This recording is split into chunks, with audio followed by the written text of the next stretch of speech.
तालुक्यातील पाणी अहिल्यानगर,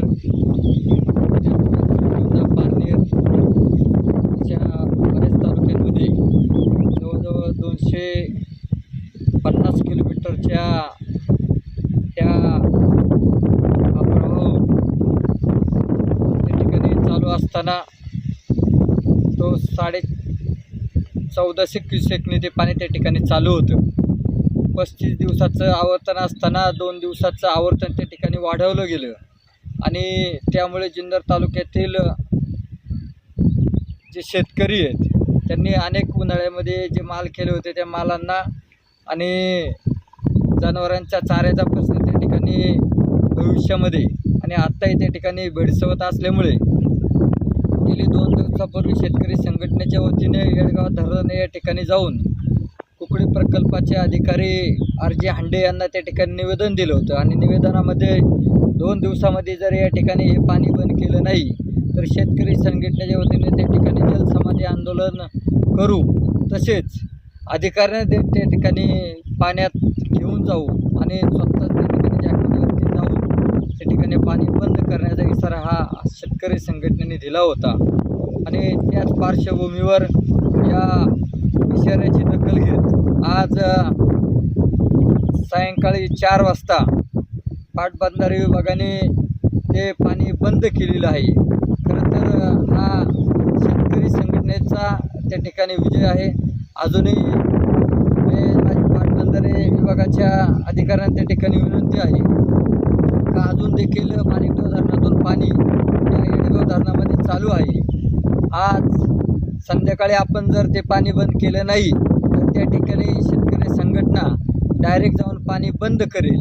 याची संबंधित अधिकाऱ्यांनी त्या ठिकाणी नोंद घ्यायची आणि जर समजा ते पाणी बंद केलं नाही तर शेतकरी संघटनेचे अनेक कार्यकर्ते उद्या सकाळी त्या ठिकाणी पोचणार आहे.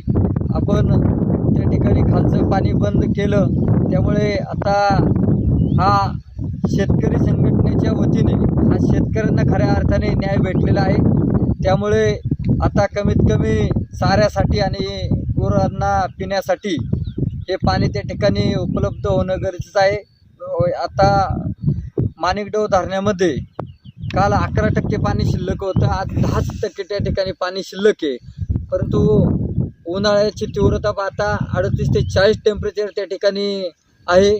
बाष्पीभवन त्या ठिकाणी कमीत कमी 10 ते 20% बाष्पीभवन होईल.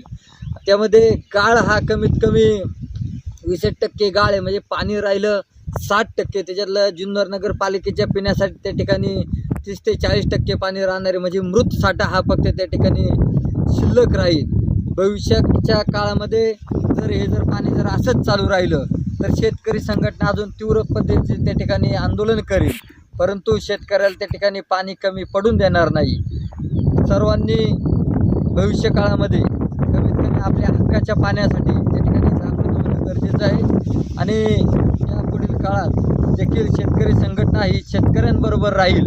जोपर्यंत श्वासात श्वास आहे तोपर्यंत मी देखील या शेतकऱ्यांना त्या ठिकाणी न्याय देण्याचा प्रयत्न आमचा राहील. कारण छत्रपती शिवरायांनी संघर्षातून स्वराज्य निर्माण केलं, अखंड आयुष्यभर संघर्ष केला, शेतकऱ्यांवरती कुठलाही अन्याय होऊन दिला नाही आणि त्याच शिवजन्मभूमीतील आम्ही त्यांचे मावळे आहोत.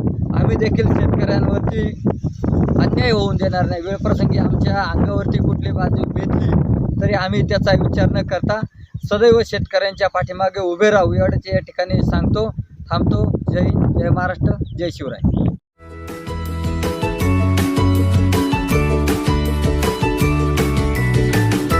बातम्या शेतीच्या, बातम्या मातीच्या, बातम्या अन्यायाच्या, गुन्हेगारीच्या,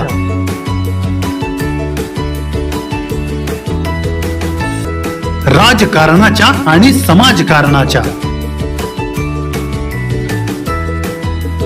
शोषणाविरुद्ध बुलंद आवाज, जनसामान्यांच्या हुंकाराची गाज, सत्कार्याला प्रोत्साहन,